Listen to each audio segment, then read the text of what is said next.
Travis. I'm Andrew. And today we're going to be doing our 2017 NFL preview for the Washington Redskins. What are their big offseason needs going Well, it this really year? starts with their wide receiver position because Pierre Garçon and Deshaun Jackson were both free agents going into this offseason. Yeah. So it was really a question of who do they keep? Will they be able to keep any of them? It turns out they didn't keep neither of them. So they really need to really figure out that wide receiver position going forward, especially with an offense that's really pass-centric, and they need something for Kirk Cousins to work with going into this season.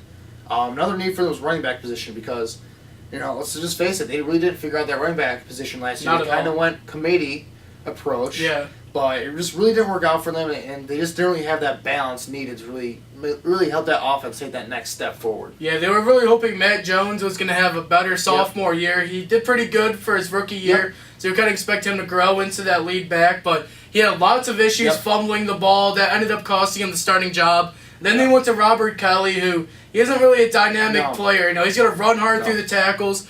He's going to, run hard, but he's not really great at making people miss. And they got Chris Thompson, who's more of a receiving back. So he's a good complement to those two. But overall, they really underperformed at that position, and that set the offense back. Yeah, they just need that balance for them because, Kirk Cousins and that passing attack, they've been so dynamic over the past 2 years, and they just need something to balance them out, I think. Yeah. And, their last name was on the defensive side of the ball. They really needed a defensive lineman or a pass rusher to really solidify that front seven for them because Ryan Kerrigan's really been their only guy that's been consistent pass rushing force for them over the past few years, and just getting another guy that can rush the passer or stop the run for them on the defensive line, that would go a long way to helping that defense out. Yeah, they signed Junior Gillette 2 years ago, hoping he would help with the pass rushing. And the 2 years since he's been in Washington, he's had season-ending injuries both years. So hopefully he can stay healthy this year and make a contribution.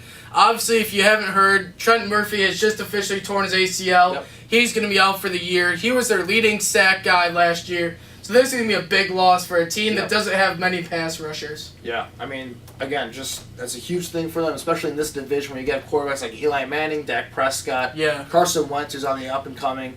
So they really need guys that can get after those guys, especially with the secondary that's not really elite or anything. They have Josh Norman, but there's really no one back there that really strikes fear into anybody in this division. Yeah.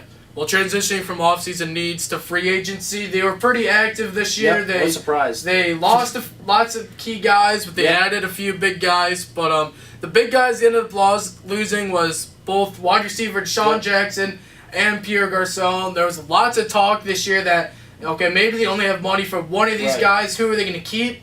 They ended up losing both of them, which I think is going to hurt a lot. Yeah, it hurts a lot, especially Deshaun Jackson for me because he was that guy that could really take the top off of a defense with his speed. Yeah. And, Pierre Garçon's really solid, but he's kind of getting up there in age. And he got a lot of receptions for them, but they can get a lot of guys that can go underneath and get a lot of receptions for. They had Crowder. Yeah, I think he's really good. He's a really good slot receiver. So they already have a guy that can kind of replace him, Josh Doctson, the guy they drafted last year. Yeah. They feel like he can replace a Pierre Garçon, but Deshaun Jackson's the big one for me because his speed can change games for you. And to lose him was a big one for me. I think they can replace Pierre Garçon, though. Yeah, I agree. So moving on from their wide receivers, losses at wide receiver, they kind of lost some guys on the defensive line, which was a position of need for them because they really struggled to stop the run last year. They ended up losing defensive end Chris Baker and defensive end Ricky Jean-Francois. So, those are pretty big losses for this defense, but I think these are guys that they can replace. Yeah, I think they can replace, but when they were on this team, they were really having big hopes for them. They thought they were going to really be like fundamental pieces on this defensive line, and they both kind of underperformed for them, so losing them, it kind of just hurt seeing what they could have been, and they just didn't reach their potential. Yeah, I mean, it was disappointing, but, you can never have too much depth on the defensive line, so the fact that they lost them kind of hurts them a little bit. But like we said, they didn't really perform up to their expectations. Yeah. So, they're guys that they were looking to replace anyway. Yep. But let's kind of move on. They had some other, smaller losses like John Sullivan, their center, Terrence Garvin, inside linebacker, and Duke Iannaccio, their safety. Yeah. So, they lost some guys here, but these aren't guys that will really make or break their season here on this roster. So, I think these are all guys that they could replace. Yeah, definitely. Well, going from departures to additions, they're really big additions. They end up getting wide receiver Terrell Pryor. Last year, he had a great season for the Browns. He's a young receiver. He's got great height, great catching ability. with losing two big playmakers from the offense, adding a guy like this, I think Kirk Cousins and him can really ball out this year. Yeah, I mean, if they can get that chemistry going right away, I mean, this is a very potential to be a very dynamic duo for them. Yeah. And Terrell Pryor, this is a guy who has Pro Bowl potential at the wide receiver position. He kind of proved that last year. We're both surprised that Cleveland didn't really make that much of an effort to keep him. Yeah, I thought they were going to retain him. Washington only gave him a 1-year deal, so it's kind of a proven deal for him for this season. So we'll see how that works out. You know, but they're kind of banking on Terrell Pryor having a big year for them, I think, and I think he can do it with Kirk Cousins in this offense. Yeah, I agree. And then on the other side of the ball, they spent lots of money to try and upgrade that defense. Boy. They gave 5 years, $25 million to defensive tackle Stacey McGee. Now he's 27 years old, so he's still young. Yep. Hopefully, they're kind of counting on him to perform better than he has in the past, because on his old team, he wasn't really their key guy, so they're kind of expecting him to upgrade to a bigger role. Yeah, I mean, the Washington Redskins really, they've always been out there spending money before. And this is nothing new. Nothing new. Washington always spends a lot of money in free agency, and they've been known to really overpay for guys, and I think this is one of those cases. Albert Hainsworth? Yeah, right? They overpay a lot of people, and I think this might be a case here with both Stacey McGee and another defensive end they signed, Terrell McCain, a 4-year, $21 million deal. I mean, that's a lot of money for two defensive line spots. Yeah. They're really not that proven. Obviously, they're going for youth here, but still, I mean, that's a lot of money. It's a lot of money for guys that really haven't been, exceptional starters in this league. Yeah. And they're really banking on these guys. I mean, when we're talking about 4 or 5 years deals here, I mean, you're talking about deals where they're basically saying we see you as a long-term piece to our team, basically. Yeah. If it was like a 1 or 2 year deal, maybe I think a little bit differently of it. I agree. Because those would be like a prove-it deal type of thing. But as a 4 or 5 year deals here, I'm not sure how I feel about that. But it's classic Washington Redskins here. They're always willing to open up the bank and just spend a lot of money. Yeah. And we'll see how it works out for them. I mean, you can never have too much depth on the defensive line, but I think they might have overpaid a little bit here. Yeah, I think they did a little bit. But they also ended up adding safety, DJ Swearinger. Yep. This is on more better deals, 3-year, $13.5. I really like him. He's 25 years old, and I think he could really help out that safety position that they need. I think he's more like a guy that's going to be roaming around in that secondary, and I think that's a big addition for them. It's a solid signing for them. I mean, how about that? The Washington Redskins made a smart signing. Yeah. I mean, you don't really hear that much often for them, but I mean, I think it's a pretty good signing for them. He's a pretty solid player. Not really spectacular in any way, but I think he's a solid starter for them, and it helps improve that secondary a little bit. Yeah, and then I think the biggest defensive signing they had this year, they ended up getting Zach Brown. He's an inside linebacker from the Bills. He's only 27 years old, but looking at his stats, I mean, they just wow me. He had they jump off the page. He had 97 total tackles and 144 assisted tackles. Yeah, I mean, just that's a lot of production, especially in a Rex Ryan defense where they're asking him to do a lot of things in that defense for the inside linebacker position, and he balled out last year. Yeah. And I think, I'm surprised he didn't get a bigger contract, to be honest. Yeah, he kind of signed later in free agency, too. Yeah, it was kind of surprising, but the Redskins get a pretty good deal here with signing him, and he kind of solidifies that inside linebacker position, which they desperately need. I think this is a great pick for them. Yeah, I mean, let's just face it, their defense really they have needs all over the board on defense. I mean, Josh Norman's really the only guy, and Ryan Kerrigan are the only 2 guys that I can really definitively say are difference makers on this defense going forward. Yeah. So they really need to upgrade anywhere, and to get a guy like that kind of helps stop that run for them and be a difference maker all over the field, and a 3-down player as well. So it really helps out their defense a lot, in my opinion. Yeah.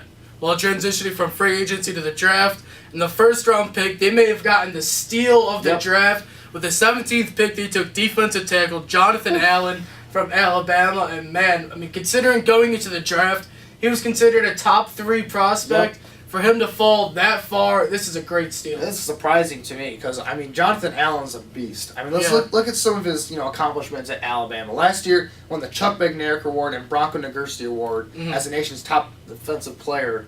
And this is on the best defense in college. Yeah. And many people thought that this Alabama defense was maybe the best defense of all time. So, I mean, we're talking about the best player on one of the best defenses in college football history. And for him to fall all the way to 17th to the Redskins, that's a huge steal for them. And he just does everything you want from a defensive lineman. He can play on the edge a little bit. He kind of did that in Alabama his last year. He can go inside as an inside pass rusher and get to the quarterback there. He can stop the run. He's very strong at the point of attack, gets off the ball quickly, and he's just very fundamentally sound. A really, really, really smart football player. And when you watch him, he engages the block. He's always looking in the backfield first, and he's making his reads right away. I mean, that's the stuff you gotta love that stuff as a football player and a football coach. And I mean, he's very athletic too. So he just does everything you want from a defensive lineman. And if he can stay healthy, this guy could be an All-Pro, Pro Bowl type of player for them for a very long time. Definitely, I think he's the most well-rounded defensive lineman in the draft. This is something that the Redskins really needed. So this is a great pick for them. Yeah, I mean, he just does. I mean, there was some concern about his shoulders. He had shoulder arthritis going into the draft, so there were some concerns there. But if I don't think that's too big of a deal. No, I don't think so either. It's not something that's going to keep him out short term. They're talking about maybe 8 to 10 years down the line, it might start to affect him. Yeah, if you can play 8 to 10 years, that's really good. In the NFL, you take that in the NFL. Yeah. For 8 to 10 years of quality production. So exactly. Still for the Redskins, but I mean, let's move on to the rest of their draft. And I mean, they stayed at Alabama for their second round pick, getting outside linebacker Ryan Anderson. Yeah, obviously they needed pass rushing guys, and this is a guy that can really fit the spot. He's a really smart football player. He's got great instinct, and he's really a leader on the Alabama defense. And like you're saying, they were one of the best defenses in college football. Maybe the best defense in college football history. So adding a guy like that, I think that's a really good pick for them. Yeah, he's not an exceptional athlete or anything like that. Again, he plays more with instincts and great fundamentals and really good technique. But he's a guy that can get to the quarterback, and they need another pass rusher on the outside to kind of complement Ryan Kerrigan. What he can do, he can eventually provide that for them, I think. Yeah, and then in the third round, they end up going with Fabian Moreau. He's a cornerback from UCLA. It's a really interesting name. Just kind of looking at him. This is a pick that's for the future because he's coming off a torn pectoral. But I think this is a really great athlete. He's got good size. He's 6 feet tall. He ran a 4.35 40, which is really good. With the NFL, it's the best athletes in the world, so to have speed is the most important thing. Right. I mean, he's an exceptional athlete among exceptional athletes, basically. I mean, that's what his numbers say at the combine, basically. And he's got all the measurables what I think to be a really good cornerback in this league. It's about coaching, whether he can stay healthy, I think, going forward. But in the third round, it's a pretty good value for them. Yeah. They need another guy besides Josh Norman in that secondary to kind of take that next cornerback spot for them. And eventually, I don't know if he'll do it this year, but he's a guy who could eventually step into that role, I think, going forward. Well, transitioning from the draft, going into training camp, there's going to be a lot of big storylines for the Redskins, but I think one of the biggest one people will be looking for is how is this passing game going to be working without Pierre Garçon, without Deshaun Jackson? Well, they got Terrell Pryor in there, and they're obviously expecting Josh Doctson to really take that next step forward as their first-round pick last year. But I think they'll be fine because Kirk Cousins, he's still a solid quarterback in this league. I think he has a really firm grasp of what he wants to do with this offense. I think a guy like Jameson Crowder can really break out for them this year. And he's still got Jordan Reed at tight end. So if Jordan that's their main focal point. Right. If Jordan Reed can stay healthy, he's going to be their number one receiver. He doesn't block worth a lick. Yeah, right. So he's really just a wide receiver listed as a tight end anyway. Yeah. So I think they'll be fine. I think Terrell Pryor's a dynamic player for them. I think he adds a little bit.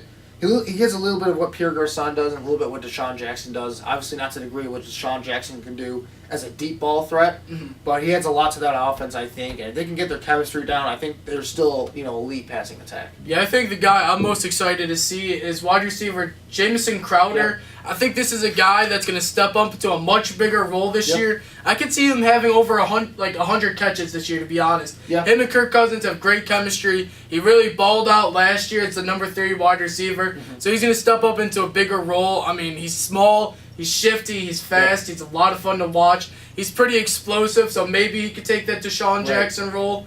But I think he's going to be a guy heading into this year not many people have heard of. He's kind of a household name. But I think he have a breakout year. Yeah, he's a guy that you can give him the ball on screen passes and on slants and stuff, and he can just get him in space, and he can do a lot of things with the ball in his hands. So I think he has the potential to get a lot of receptions because, like we said, those type of wide receivers, they can get a lot of receptions because if you throw a lot of screens to them, like 4 or 5 screen passes to them a game, at least one of them he's going to have a big game. He can break it. So, I mean, that's some options for Kirk Cousins in that offense. But, other options for them goes to the running back competition because they have a lot of guys there, and to be honest, I don't see anyone that really sticks out. I mean, they have Jones, Kelly, Thompson, and Perrine, but none of them stick out to me. So how will that running back competition really work itself out? Well, I think out of those 4 guys, I still think Matt Jones has the most talent out of them. Right. Obviously, he's got to figure out his issues with fumbling because that's just not acceptable in the NFL. But, I mean, he kind of worked himself in Gruden's doghouse. It'll be interesting to see if he can get out of it. You know, there's talks that he wanted to get traded too, so I just don't think it's going to work out in the end. I think they're going to start off with Robert Kelly. He finished the season strong. You know what you get out of him. He's pretty much like Perina. He's got guys can run between the tackles.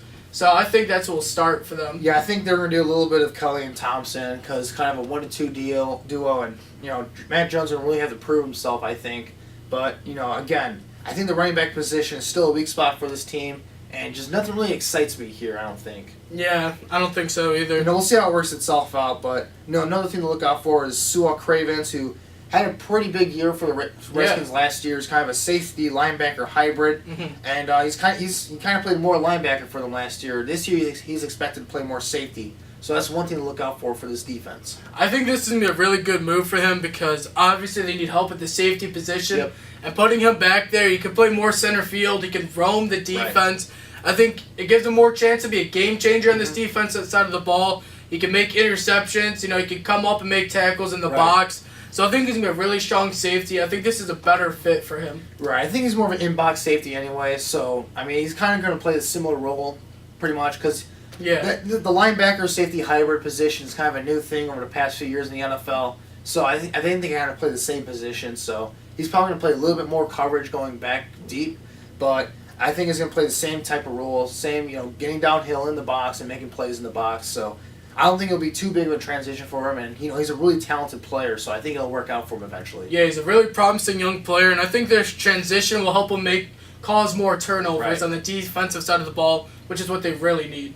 Yeah, for sure. And you know their defense is something that really needs to step up because their offense, we know they're going to score points with that passing attack. Yeah. Their defense really needs to step up. They're going to take another step towards possibly winning the division or getting a playoff spot. Yeah. And the NFC East is wide open this year, so I think the Redskins have a lot of talent on this team overall. It'll be interesting how the Kirk Cousins situation kind of works itself out. But for now, he's a Redskin. He's going to be their quarterback for this year. I think he's got potential to have a big year for them. But we'll see how this Redskin team kind of works itself out. There's some holes in this team, I think, still. Yeah. Well, that's our 2017 NFL preview for the Washington Redskins. Yeah, I mean, thanks, guys, for watching. Let us know in the comment section below if there's anything you want to discuss here. I mean, again, there's a lot of things going on with the Redskins as usual, so... let us know what you guys think in the comment section below. Thanks, guys. Thank you guys for watching. If you like what you saw, leave a like and subscribe. That'll help us out a lot. Yep.